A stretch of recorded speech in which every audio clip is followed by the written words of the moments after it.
Gravando. Tá, gente. Então hoje a aula que eu vou dar pra vocês é de climatologia, pra fechar esse ciclo de geografia física que a gente estava tendo. Eu acho uma aula bem de boa de entender, mas se alguém não estiver entendendo, pode me fazer a pergunta por áudio ou alguém me avisa que tem pergunta no chat. Tipo, sei lá, se a pessoa não tiver áudio, se a pessoa quiser perguntar e perguntar pelo chat, aí alguém me avisa pelo áudio, ó, professor, tem uma pergunta no chat. Eu descobri Eu um aviso. modo de. Beleza. Isso, por favor. Que eu acabei descobrindo o modo de não parar a apresentação e de ler a pergunta, só que eu prefiro ficar na apresentação para eu conseguir mover o PowerPoint. Mas então, gente, hoje a gente vai aprender os climas do mundo e a interferência humana nos climas para entrar na aula de semana que vem, uma aula de biologia que vocês vão ter também. Então vai ser uma coisa meio interdisciplinar que a gente vai fazer. Então, a primeira coisa que eu queria comentar com vocês, queria começar falando, geralmente nas minhas aulas eu começo esse tema questionando vocês, né? Do conhecimento para ver o conhecimento básico que vocês têm sobre isso. Só que como a gente tá, né, nesse clima meio merda, às vezes eu vou dar uma adiantada. Tipo, em vez de ficar perguntando para vocês responderem, eu vou dar uma adiantada. Mas então, a primeira coisa é a diferença de tempo e clima. Geralmente eu pergunto para vocês o que vocês acham que é tempo, o que vocês acham que é clima, mas como tá escrito aí, já entreguei. O tempo, basicamente, é quando é o dia de hoje. Então, o céu. Por exemplo, quando você perguntar como tá o tempo hoje, você vai lá fora, você olha o céu, aí você pensa, tá um tempo nublado. Então isso é uma coisa momentânea. O tempo é um período de tempo de mais ou menos 24 horas. O clima é um comportamento. Então, o clima é uma coisa, é você observar o tempo todos os dias durante, sei lá, 30 anos, 40 anos. Aí você pega, você estabelece um padrão e fala, ó, de janeiro a março sempre tá quente por causa do verão. E aí você começa a estipular um clima com base nesses padrões de tempo. E aí você divide o mundo em climas conforme a latitude, a latitude que ele apareceu. Tempo é uma unidade de medida, não. Tempo é mais isso de no sentido momentâneo, é tipo, que tempo tempo é tipo, qual é o tempo de hoje? Aí você vai lá e vê. Tá.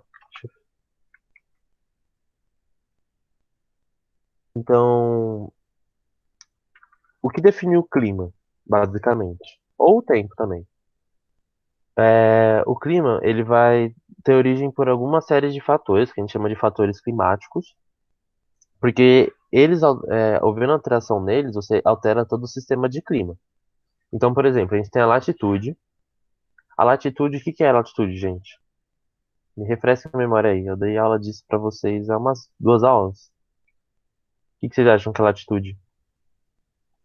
Alguém me responde pra eu não ficar no vácuo, que eu já tô carente. Mas então, Latitude não é a do fuso horário? Cada pra frente e pro lado? Ou eu tô invertendo com longitude? você tá invertendo com longitude, mas é exatamente isso que você disse. Então, eu consigo ler ao mesmo tempo que. Peraí, então. Então, gente, vocês podem. Eu vou perguntando as coisas pra vocês, vocês podem responder pelo chat, tá? Ou vocês podem falar também. Só que aí eu não vou deixar maximizado, porque aí eu consigo ver a apresentação junto com vocês. Mas então, é exatamente isso que você falou. A latitude, ela é não do fuso horário, mas é a outra. Do fuso horário são os meridianos, que é norte e sul, e é longitude. Latitude são os paralelos, que é a linha do Equador, então é leste-oeste. Como assim latitude vai influenciar no clima? Vamos pensar. Eu expliquei para vocês que o movimento aparente do Sol é de 30 graus sul a 30 graus norte, certo? O Sol ele vai chegar nos trópicos e não vai passar dos trópicos, ele vai voltar. Aí vai ter os dois trópicos em cima e a linha do Equador no meio. O Sol ele vai do trópico sul para a linha do Equador, que é a mediana, né? E depois ele vai da linha do Equador para o Trópico do Norte, ou seja, do Trópico Capricâncer. De Câncer e embaixo o Trópico de Capricórnio. Falou da altura, a Eliana. Tá certo, a altura vai ser uma outra coisa que vai influenciar o clima. Como? O Sol, ele tem a necessidade, a luz do Sol tem a necessidade de chegar na Terra para poder ser refletida. Isso vai sempre acontecer. Então, o raio solar, ele chega, ele vai bater na Terra, na crosta terrestre, e a partir daí ele vai ser refletido. Conforme ele vai sendo refletido, isso vai aquecendo as camadas superiores acima daquela parte que ele bateu. Então, o aquecimento do Sol é um aquecimento indireto. O raio solar vai chegar na Terra, vai ser refletido, e aí ele vai aquecer. O que sobrar desse aquecimento, dessa energia, é o que a Terra devolve de radiação solar pro universo. Porém, uma parte dessa radiação solar, ela vai ficar retida pela nuvem. Então a nuvem vai estar lá em cima, a radiação solar vai estar chegando lá em cima e não vai conseguir sair, ela vai ficar presa aqui na Terra junto com a gente. Então, a altitude. Como que a altitude vai influenciar no clima? Quanto mais alto o lugar que você for, menor vai ser esse processo de reflexão, porque vai ter menos terra para executar esse processo de reflexão. Então, a tendência é que quanto mais alto você tá, mais frio fique. Se eu não me engano, a cada, acho que é 15 metros diminui 1 grau, é uma coisa assim. Então, lá em cima, onde o avião passa, lá é muito frio, muito mais frio que aqui embaixo. Massagear. Massagear, como vai influenciar? Massagear, vamos supor, a gente está agora no outono, né? A gente está indo pro inverno. As massas de ar, não sei se a gente já chegou no inverno. Não, não chegou. Mas a gente tá indo pro inverno.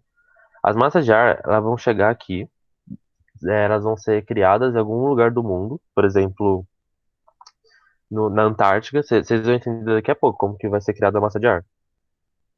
Mas basicamente ela vai chegar aqui, uma massa de ar frio e seca, por exemplo. Ela vai entrar em contato com o clima daqui, com a massa de ar que tá aqui, e aí vai ter alguma reação. Então, por exemplo, se aqui estiver muito quente e estiver vindo uma massa de ar fria, quando a massa de ar fria encontrar a massa de ar quente, vai chover, certo? Então é um dos exemplos de como a massa de ar poderia alterar o clima. Continentalidade. O que é continentalidade? Como o nome diz, continente. Então, continentalidade é quando você está num lugar que não é rodeado por água, necessariamente, ele é rodeado por terra. Então, por exemplo, você não está numa área litorânea, você está numa área continental, numa área mais para dentro. Sei lá, você está em São Vicente continental e não em São Vicente parte litorânea. E isso vai ter alteração, porque quanto mais água perto de você, mais úmido fica o ar, e quanto mais água longe de você, mais seco vai ficar o ar, por exemplo. Então, uma das possíveis consequências. Pera aí, gente. Tô passando muito calor aqui, eu tô com 500 cobertas. Pronto. Maritimidade é exatamente o contrário. Então, São Vicente continental não tem o mesmo clima de São Vicente litorâneo. Um dos fatores é por causa da maritimidade e da continentalidade. A continentalidade vai deixar o clima mais seco. A maritimidade, por outro lado, quem mora em São Vicente sabe. Tipo, chove toda hora. Tem algumas horas da tarde, assim, se você estiver perto da praia, você tá tendo tipo uma chuvinha, mas não chega a ser chuva. Por quê? Porque ele tá tão úmido que aquilo precipita. Quando você tá com a umidade acima de 100%, você começa a chover quando a umidade satura, né? Então pensa que a nuvem é formada por água, vai estar lá em cima, e conforme a umidade ela vai aumentando, as moléculas de água no ar vão aumentando, uma hora isso vai ficar saturado, uma hora o ar não vai ter mais como aguentar essas moléculas de água. E aí vai precipitar. Então, a maritimidade, ela vai ser muito importante, porque em lugares que tem a influência da maritimidade, você tem as brisas oceânicas e as brisas continentais. Continental? Acho que é. Tipo, de dia é uma brisa e de noite outra brisa, sei lá. De dia, de dia a brisa tá voltada pro oceano, então quando está no oceano, o vento tá vindo do continente pro oceano, e de noite ao contrário, de noite tá indo do oceano pro continente, a brisa. Correntes marítimas, porque correntes marítimas fazem aquela região ficar mais, por exemplo, uma corrente marítima quente, que passa perto do continente. Aquela área onde a corrente marítima quente está, ela vai ter muito mais evaporação e, portanto, vai chover ali. Então, o que pode acontecer? Se uma corrente de água quente estiver passando perto de um continente, quando as nuvens de água chegarem naquela parte quente, provavelmente vai chover, porque aqui, ali vai estar muito mais quente que ao redor. E por diferença de pressão atmosférica, vai chover. E conforme chove ali, chove no oceano, não chove na terra. E essa massa de ar, ela vai para a terra. Então, ela vai para a terra muito mais seca e é provável que não chova na terra. Então, se tiver uma massa, por exemplo, se tiver uma corrente de água quente perto de um continente, há uma tendência natural de que aquele lugar se torne um deserto. Um exemplo. Se eu não me engano, é o sudeste, aqui o sudeste do Brasil, mais ou menos São Paulo e o Paraná, tem uma tendência a ser um deserto. Aqui não é um lugar, não era para ter uma mata atlântica do jeito que tem. Porém, a gente tem um evento chamado Rios Voadores da Amazônia, que são verdadeiros rios que saem da Amazônia e chegam aqui em São Paulo, e ele consegue aumentar a umidade de São Paulo a um nível que a gente consegue aproveitar a nossa maritimidade, né? Porque São Paulo, toda essa região aqui está perto do oceano. Com isso, a gente consegue manter mais perto do oceano uma Mata Atlântica. Então, essa é uma das importâncias da Amazônia. Se a Amazônia sumir, não tem mais agronegócio em São Paulo, não tem mais a agricultura aqui em São Paulo. Vai ser difícil, vai precisar de técnicas muito mais avançadas. A gente não vai aproveitar o clima, a gente vai ter que criar um clima artificial para conseguir cultivar em São Paulo. Então, essa é uma das importâncias para a gente preservar a Amazônia, é não deixar São Paulo virar um deserto. E isso vai acontecer, porque eles estão ganhando agora, que eles estão explorando a Amazônia, mas quando acabar de explorar lá, eles vão perdendo o resto, o mundo inteiro vai perder. Então, defendam a Amazônia, é isso. Vegetação, porque em lugar que tem muita vegetação, tem muita evapotranspiração, que vocês vão aprender com a professora amanhã de biologia. Evapotranspiração basicamente é o processo que a planta vai fazer de transpiração. Então, eu vou dar um parâmetro bem rápido. O que que vocês sabem disso, gente? Me, me diz aí que vocês sabem disso, pra não, porque assim, eu não vou entrar muito no tema, mas eu queria explicar isso pra vocês rapidinho. Alguém sabe o que é evapotranspiração, como funciona? Pode digitar se vocês quiserem, ou vocês podem falar. Não sabe? Pode, gente, se você não souber, pode falar não também. Não tem problema.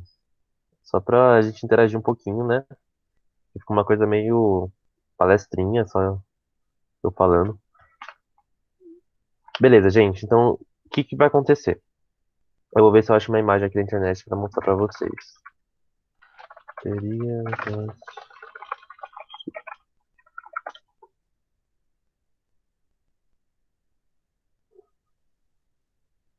Pera aí, gente. Eu vou pegar aqui pra vocês verem. Rapidamente.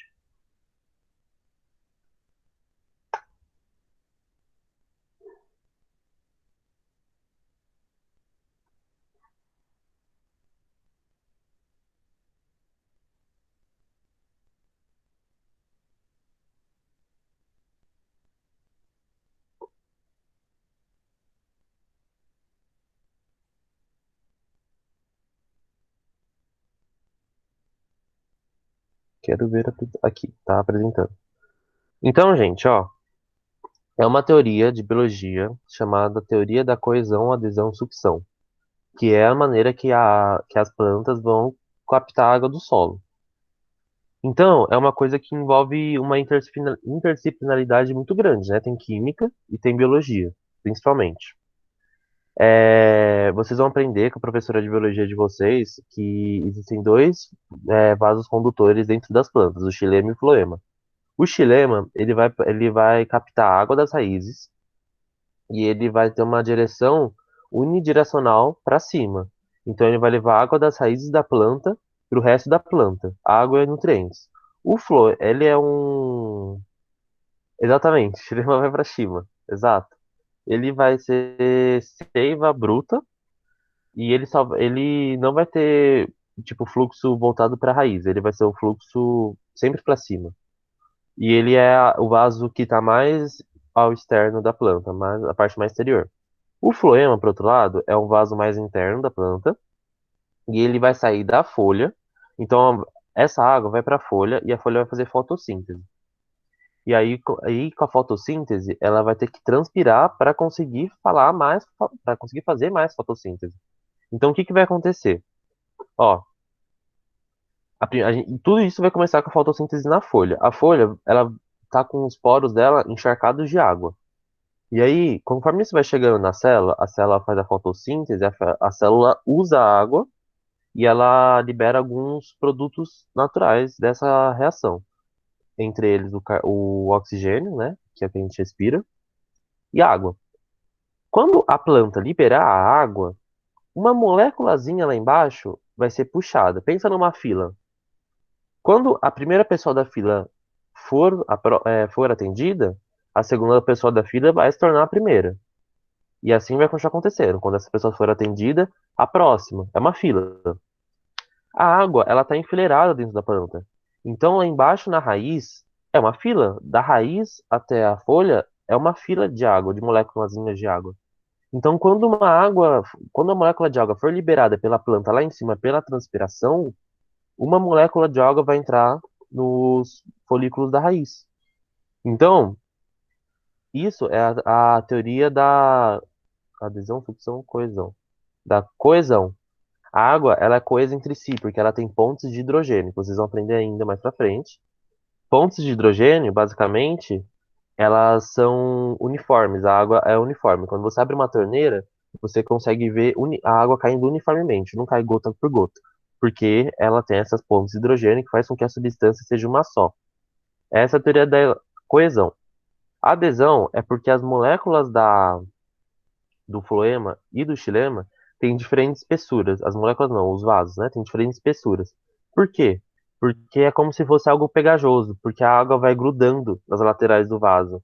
Então é mais uma estratégia da planta para fazer com que a água suba da raiz até a folha, porque pensa na gravidade, é negativa. Como que a árvore vai tirar a água lá de baixo e vai fazer ela subir? Tem uma gravidade envolvida nisso. Então, o vaso, ele vai ter que segurar. Essa é a adesão. E, por último, a sucção também é uma teoria, é a mesma teoria do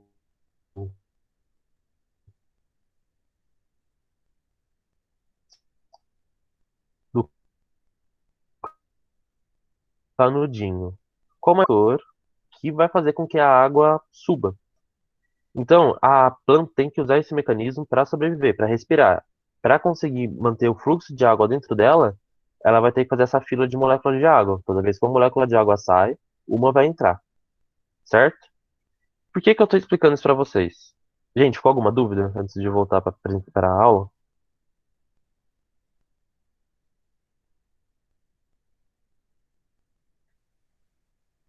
Gente, responde. Me deixa falando sozinho que eu fico triste. Sou carente, eu já disse. Carentão. Tá bom. Então vou voltar para aula. Hum,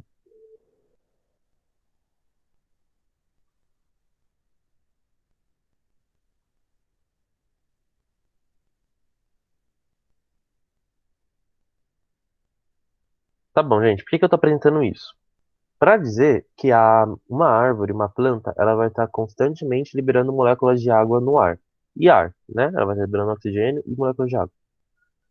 O que isso significa? Significa que em lugares em que tiver grandes quantidades de vegetação, você vai ter muita água no ar, muita umidade. Por quê? Porque a planta vai literalmente estar puxando a água lá de baixo, do subterrâneo, e trazendo aqui para cima, trazendo para a copa da árvore, para a folha.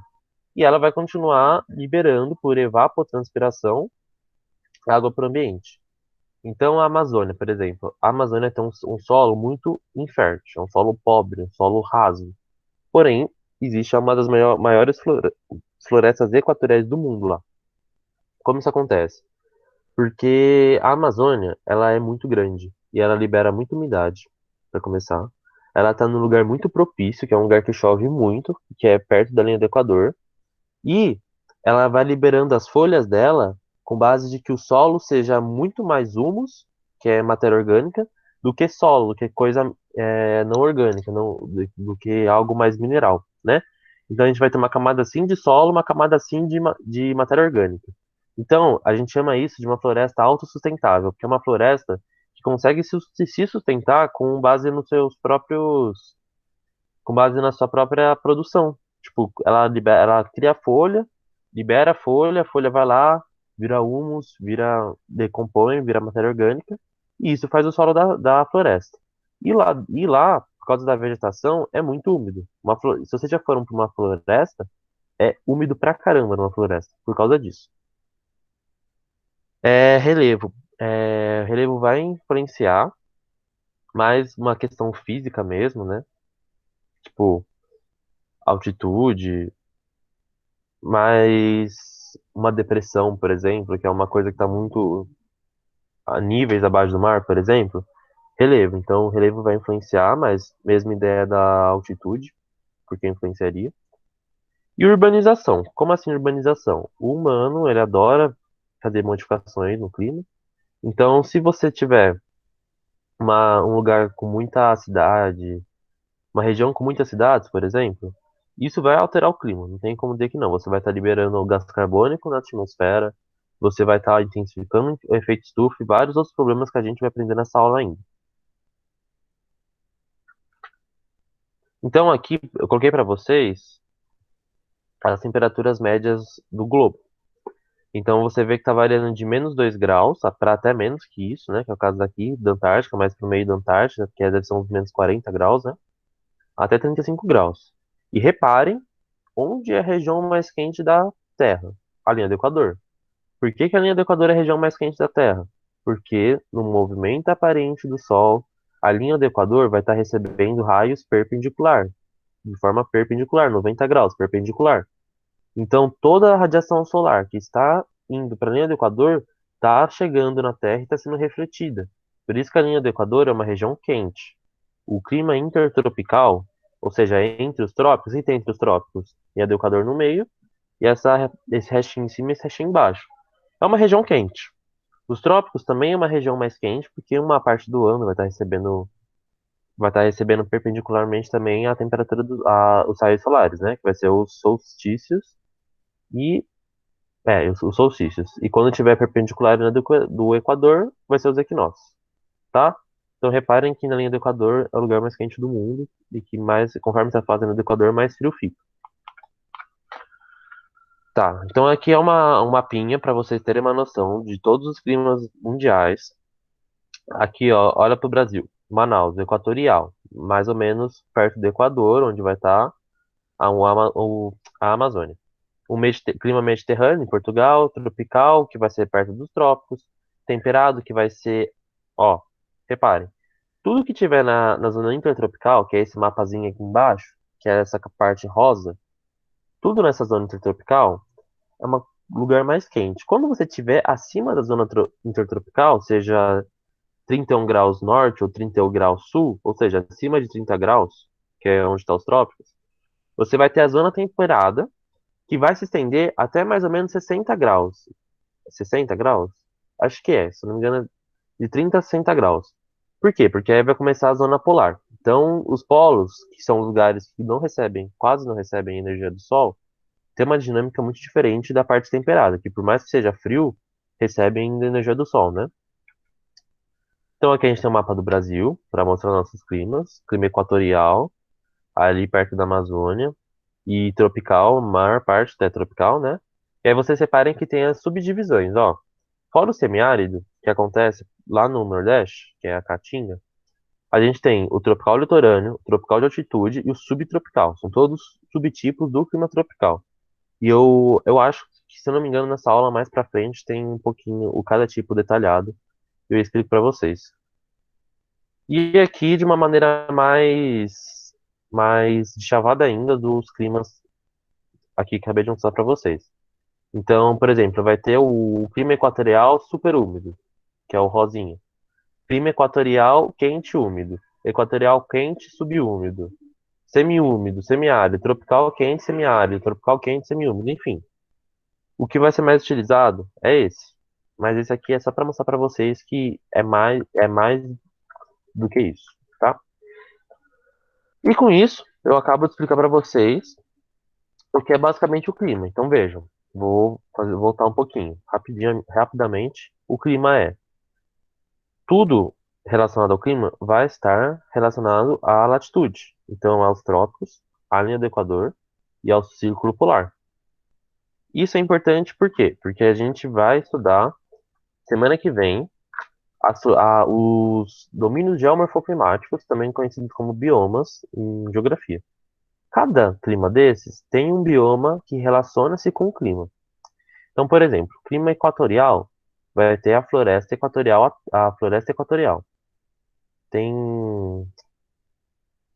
tem um nome para a Amazônia que é floresta equatorial úmida, eu acho, algo assim. Mas enfim, vai ter as florestas equatoriais, as florestas tropicais, no caso da Mata Atlântica, por exemplo.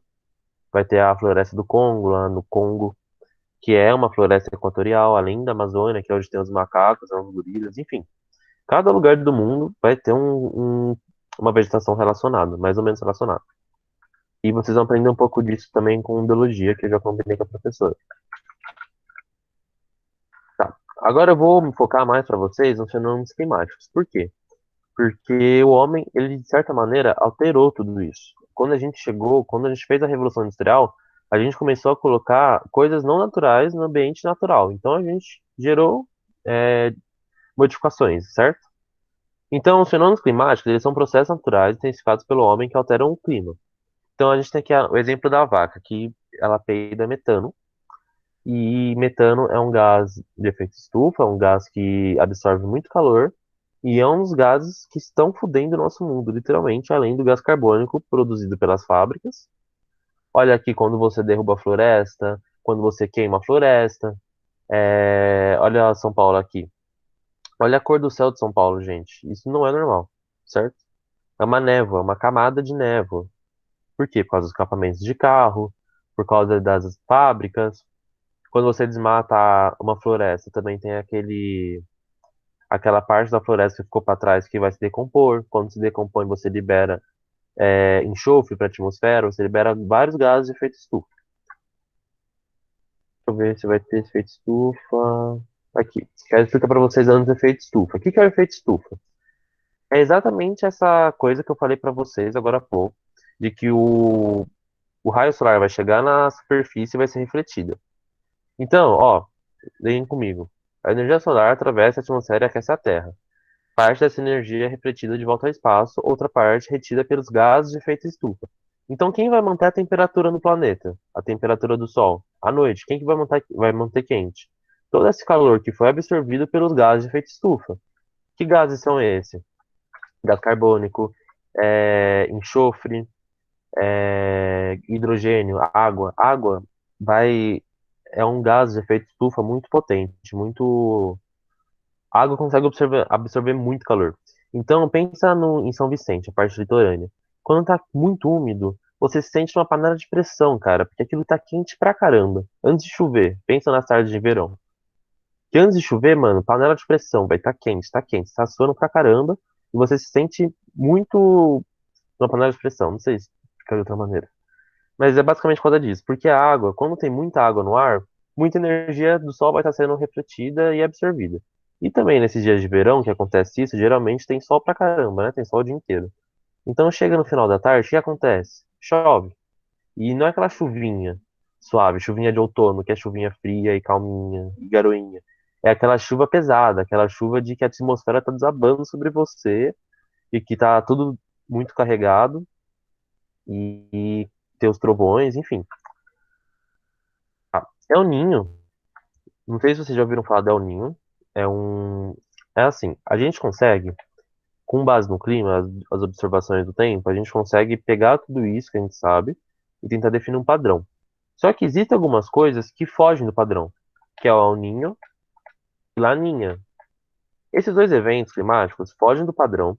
A gente sabe muito pouco sobre eles ainda, a gente tem muito o que descobrir.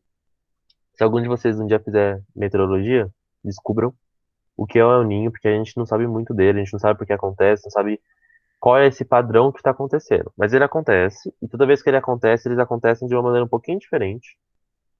E a gente tem registro Tipo, ele não acontece hoje por causa do humano, ele acontece há muito tempo.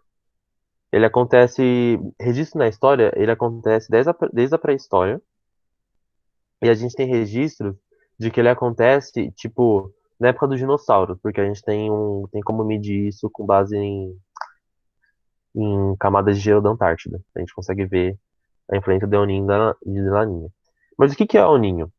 Basicamente, é um fenômeno que vai acontecer, uma interação entre a atmosfera e o oceânico, entre a atmosfera e o oceano, que umas águas que eram quentes vão ficar frias e vice-versa.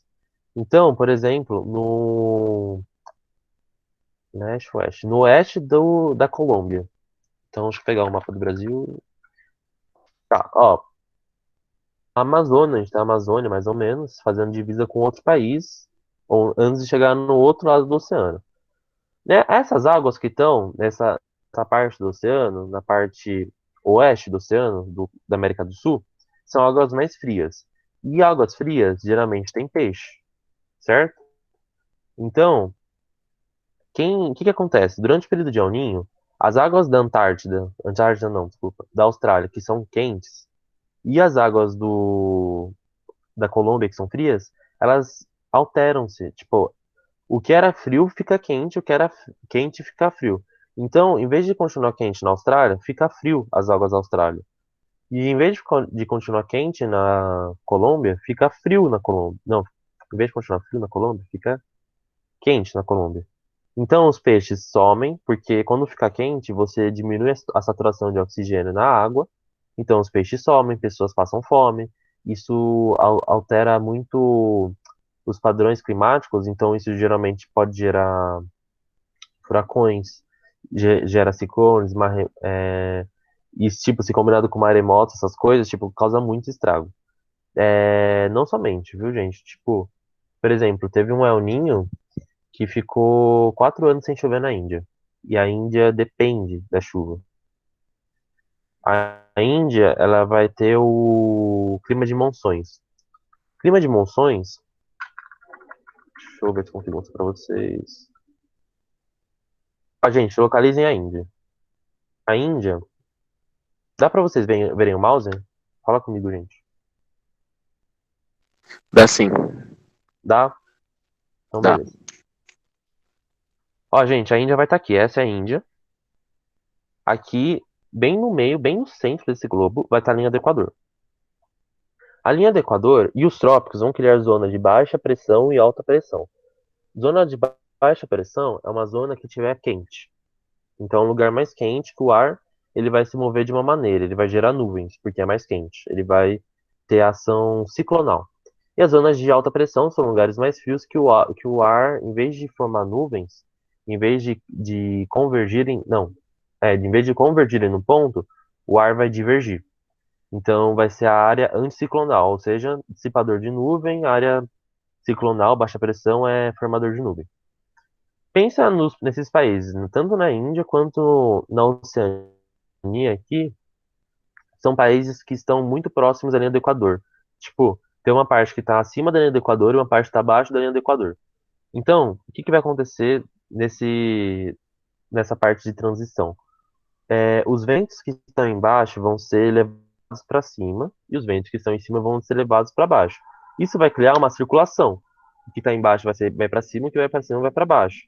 Essa circulação vai começar a causar muita chuva, porque vai ter sempre esse encontro do vento frio com o vento quente, e isso vai causar o clima de monções, que é muita chuva.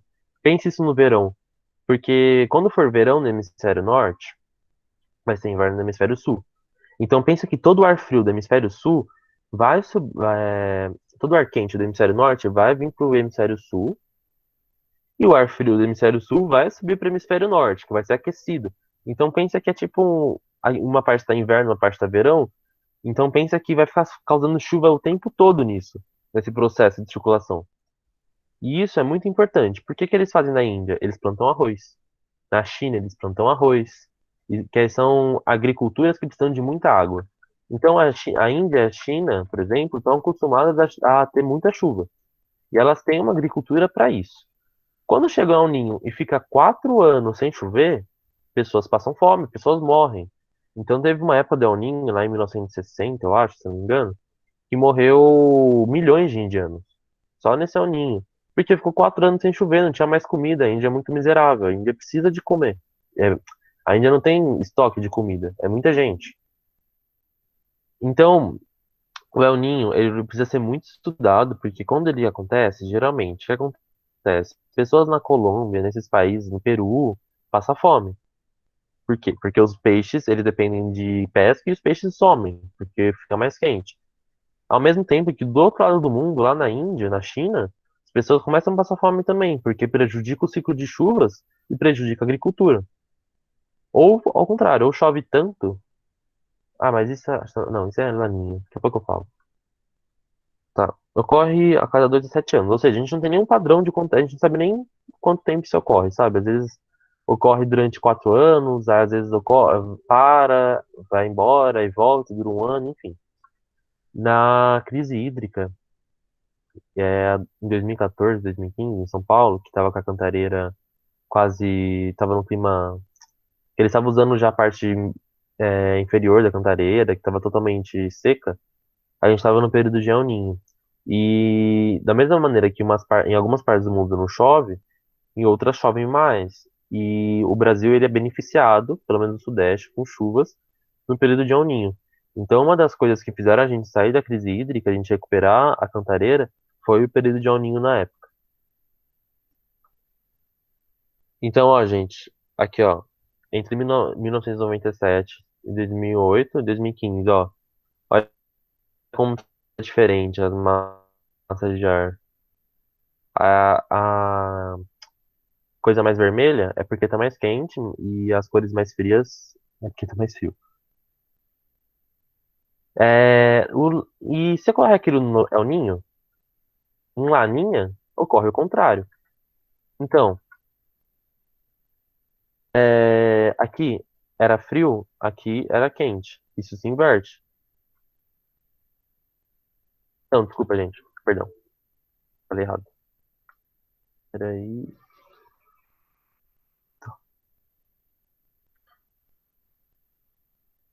Então, gente, se isso acontecia no Oceano Índico, é que eu não dei nome ao oceano, mas acontece no Oceano Índico, porque, ó, esse lugar aqui, ó, do oeste da América do Sul até a Oceania, até o leste da Oceania, isso é o Oceano Índico, né? Não, ou Pacífico. Não, o Índico é aqui e o Pacífico é aqui. É o Pacífico. Esse aqui é o Oceano Pacífico, né? Então, o El Niño vai acontecer no Pacífico. Da mesma maneira que Laninha vai acontecer no Atlântico. Acho que é no Atlântico, que é do outro lado.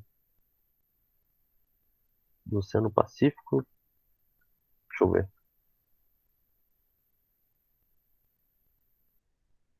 Me confundi agora. Ah, entendi. Então, gente, isso vai acontecer no El Niño, que é a parte quente, vai em direção ao oeste da América do Sul e vai acontecer uma transição. No Laninha, vai ser o contrário, vai ser da parte do Peru, mais ou menos aqui, ó, a oeste da América do Sul, que vai em direção à Austrália. O que que isso vai fazer?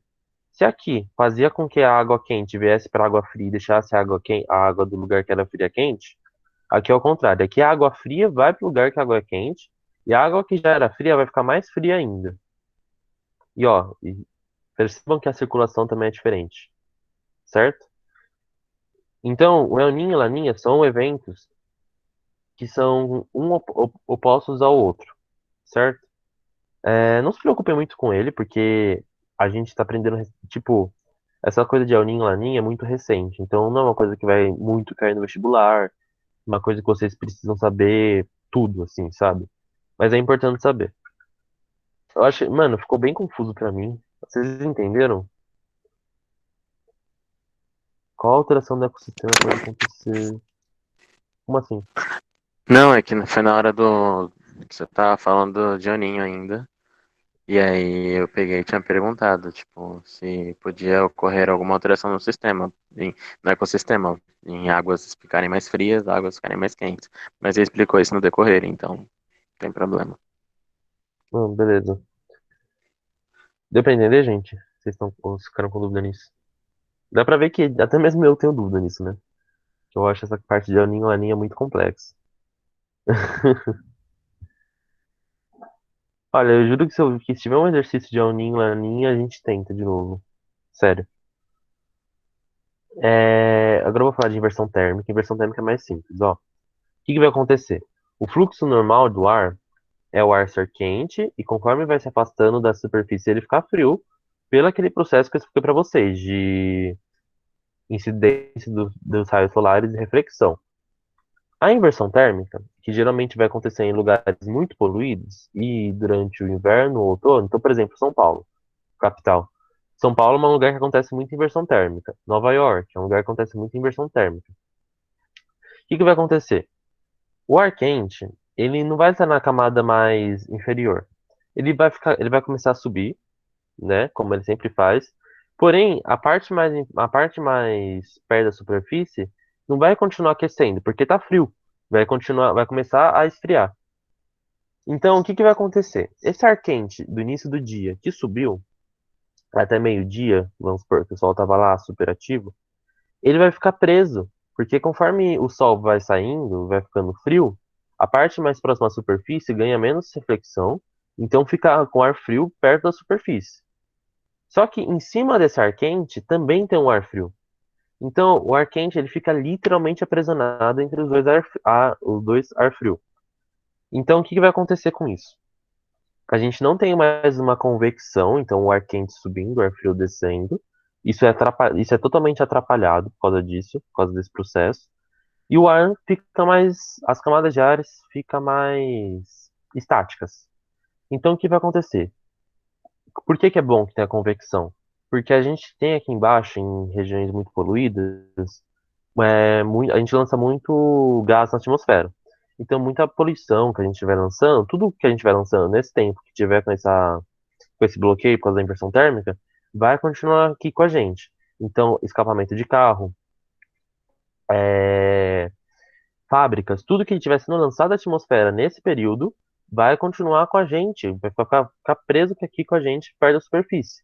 E isso vai causar problemas respiratórios, intoxicações e várias outras coisas de quem mora em São Paulo está acostumado, porque isso é uma coisa que acontece muito em regiões poluídas.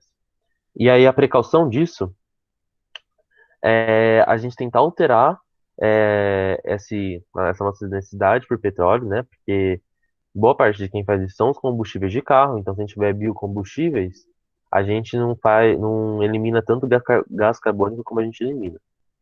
Fim de queimadas, política ambiental e fiscalizações das indústrias, porque, por exemplo, se está acontecendo isso no dia, uma indústria não deve lançar seus poluentes no ar, mas elas fazem isso.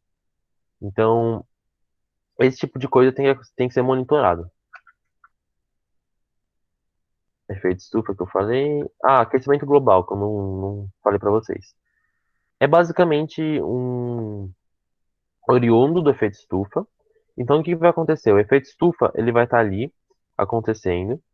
E como a gente está liberando gases de efeito estufa, a tendência, pelo menos o humano acredita, tem essa teoria, é que o globo, de maneira global, ele esteja sofrendo um aquecimento acelerado. Então, como assim? O aquecimento global é um processo natural. De tempos em tempos, períodos em períodos, o globo aquece e o globo esfria. Tem as eras glaciais e as eras não glaciais. Porém, como o ser humano está lançando muito gás carbono, ele está lançando muitos gases de efeito estufa, ou seja, gases que têm capacidade de segurar a radiação solar, a gente tem esse processo intensificado. E aí tem uma discussão hoje em dia muito grande na ciência de aquecimento global é um mito ou ele é um processo natural? Não, é.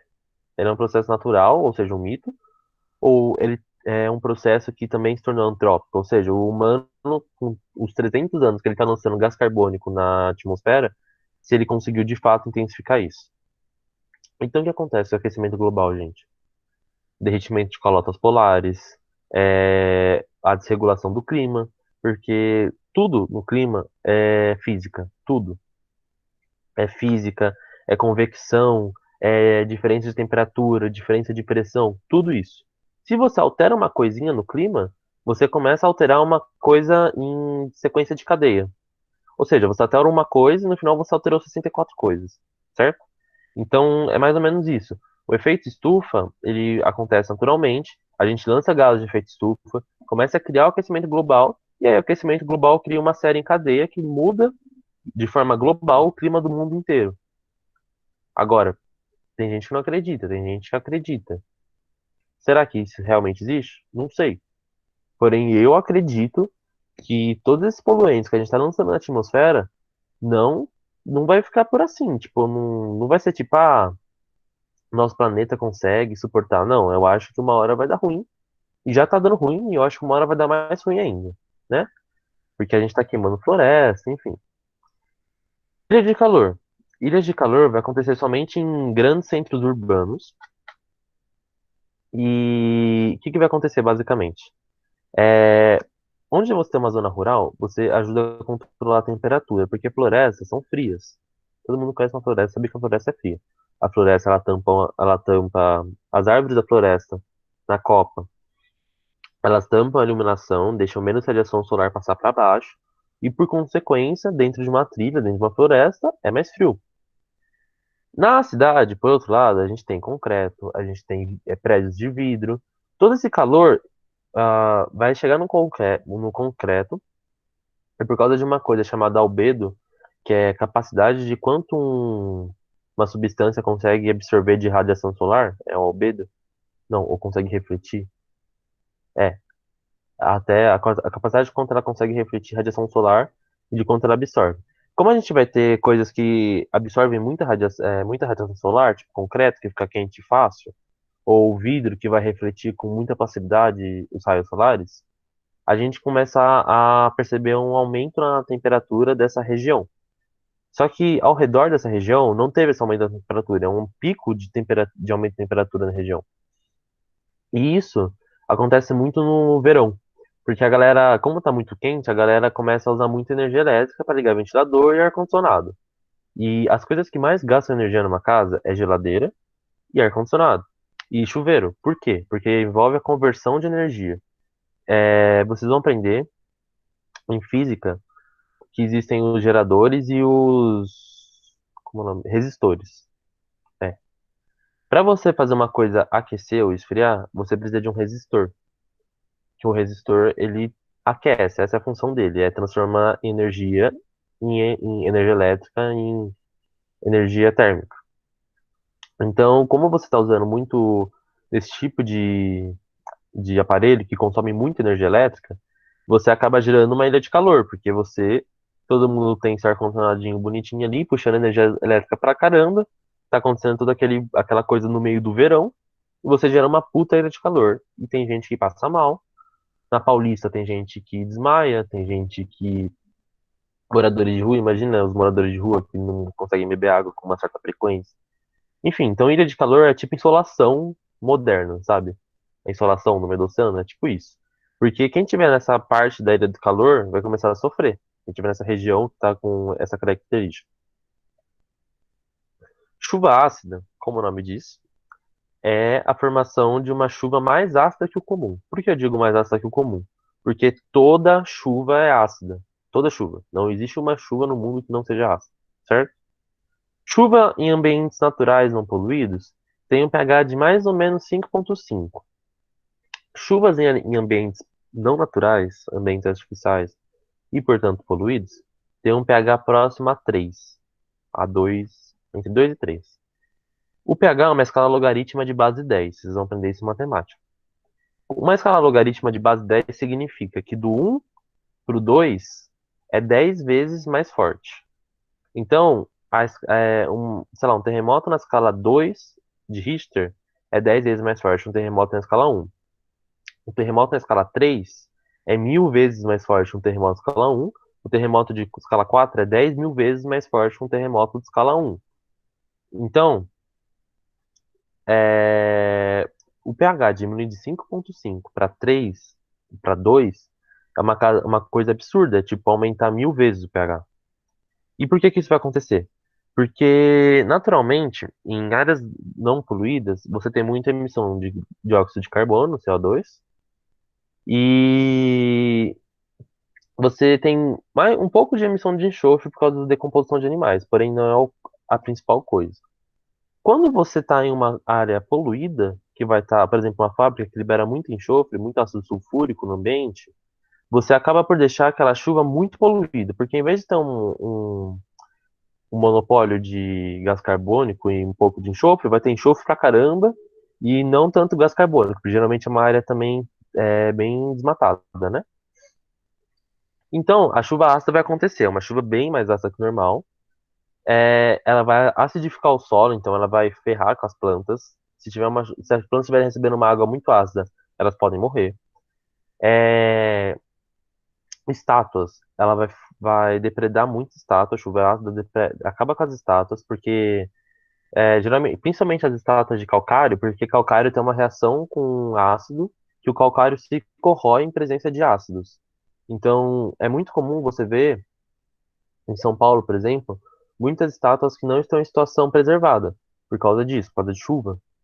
Então, a chuva ácida ela é um problema principalmente para o nosso meio ambiente, mas que também afeta nós humanos, com nossas esculturas, nossas obras de arte, e também para a preservação das coisas, do patrimônio, porque ela vai corroer tudo que a gente fizer reação com superfícies ácidas. Tá. Então, falta falar de ciclone e climograma, e aí a gente encerra. Aí continua semana que vem com os biomas. Ciclone, eles vão acontecer em áreas de ação ciclonal. Se é ciclonal, é baixa pressão. Se é anticiclonal, é alta pressão. Por quê? Lembram quando eu disse que baixa pressão, ar quente, converge? Então, o que acontece? O ar ele sobe fazendo círculo. Então, conforme você tem uma zona de baixa pressão, uma região que está acima de 26 graus, e geralmente no oceano, que é um dos requisitos para você ter um ciclone, é isso. É estar numa região perto da linha do Equador, que esteja acima de 26 graus no momento. 26 graus. Por quê? Porque acima de 26 graus, a evaporação é muito elevada. Deixa eu ver que alguém falou alguma coisa. Ciclone, tornado e furacão. Peraí, tem diferença. Eu acho que o. Eu acho que. Ó, ciclone, eu acho que é mais relacionado a tudo, assim. Ciclone é o nome mais geral. Tipo, é isso mesmo. Ciclone é o nome geral. Então, ciclone é o efeito em espiral que o vento quente vai fazer quando ele tiver, quando ele estiver subindo. Tornado é quando você tem um. Quando se forma. É um dos dois, tá? Não sei ao certo, é um dos dois. Tornado é quando se forma no oceano e furacão é quando se forma na Terra, próximo à Terra. Ou vice-versa, tá? Eu agora de cor não tô lembrando. Mas basicamente é isso. Ciclone é tudo, tornado é um e furacão é outro, tá? É... todo ciclone ele vai ter um olho do furacão. O que que é o olho do furacão? Essa regiãozinha no meio, esse centrozinho, que ele vai estar mais, que é uma zona de calmaria. Como assim uma zona de calmaria? Se você estiver dentro do olho do furacão, você não é afetado pelo furacão. Porque dentro do olho do furacão é como se o furacão fosse uma barreira. Ele está girando ao redor de uma coisa, só que no centro dessa coisa não tem nada. Porque tudo que estava no centro foi para ao redor, certo? Então o olho do furacão é uma região de calmaria. Os ciclones, geralmente, eles vão ser formados perto do Equador, não vai se formar um ciclone na Antártida. E eles vão ser diretamente afetados pelo efeito Coriolis. Alguém já ouviu falar do efeito Coriolis?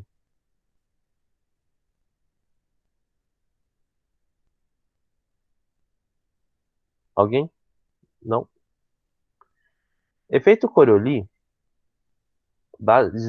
Alguém já ouviu falar de que a privada no hemisfério sul se move no sentido horário e que no hemisfério norte é anti-horário? Já ouviram falar? Beleza. Então, gente, isso é mentira, tá? Não é verdade.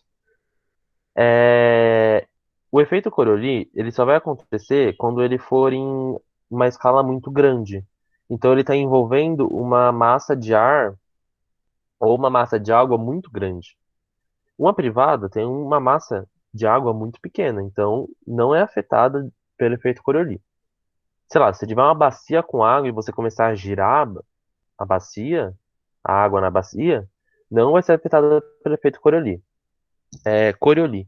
Se escreve Coriolis, pode ser chamado de Coriolis também, mas a gente chama de Coriolis porque é um nome francês. O que é o efeito Coriolis? É que no hemisfério sul, um furacão, ele se move, sei lá, horário, por exemplo. No hemisfério norte, é anti-horário. Eu vou pegar certinho aqui, peraí. Pra eu não falar uma besteira pra vocês. Que eu não sei ao certo qual que é horário, qual que é anti-horário. Hum,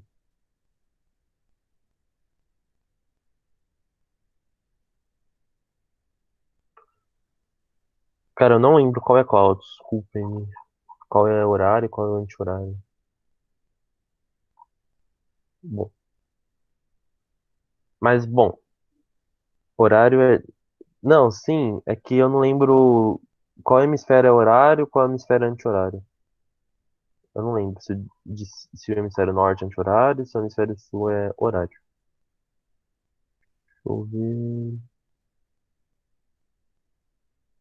Horário, anti-horário.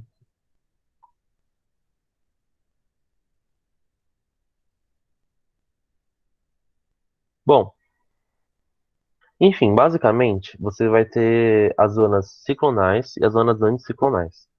E o efeito Coriolis, ele vai acontecer porque a Terra, ela gira ao redor do seu próprio eixo, de oeste para leste. Então, essa rotação de oeste para leste parece não ter influência na nossa vida, além do dia e da noite, porém tem, que é o efeito Coriolis. Basicamente, vamos supor, não tenho certeza nessa informação, não confio na minha palavra, só para explicar o conceito, que a zona ciclonal, ou seja, formadora de nuvens, e que é possível ter um furacão, no hemisfério sul se mova no sentido horário. Isso significa que a mesma zona ciclonal no hemisfério norte vai se mover anti-horário. Ao mesmo tempo que, se a zona ciclonal no hemisfério sul é horário, a zona anticiclonal no hemisfério sul, que é a zona que é ao contrário disso, que em vez do vento divergir, em vez do vento convergir, ele vai divergir. Essa zona anticiclonal vai acontecer com ventos frios. Em vez dele, então, se os ventos da zona ciclonal convergem ao sentido horário, os ventos na zona anticiclonal vão divergir, então eles vão fugir um do outro, na zona anti-horária. E vice-versa para o outro. Então, se o outro está no anti-horário para a zona ciclonal, é horário para a zona anticiclonal. Então, vai ter esse paralelo de zona ciclonal e anticiclonal, que é zona de baixa pressão e alta pressão, com o efeito Coriolis, porque se um é horário, o outro é anti-horário. E vice-versa, porque muda de um continente para o outro, né? Que é um continente não, um hemisfério para o outro, que é um ao inverso do outro. Deu para entender, gente, o que é o efeito Coriolis? É basicamente essa rotação, que uma parte do hemisfério é para a direita, outra parte é para a esquerda. Deu para entender?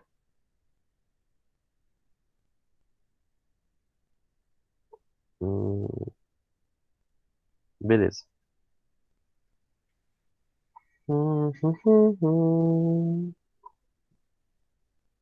E por último, não menos importante, porque isso é importante pra caramba, tem o climograma, que é passível de exercício, de prova, é isso, né? Isso cai bastante.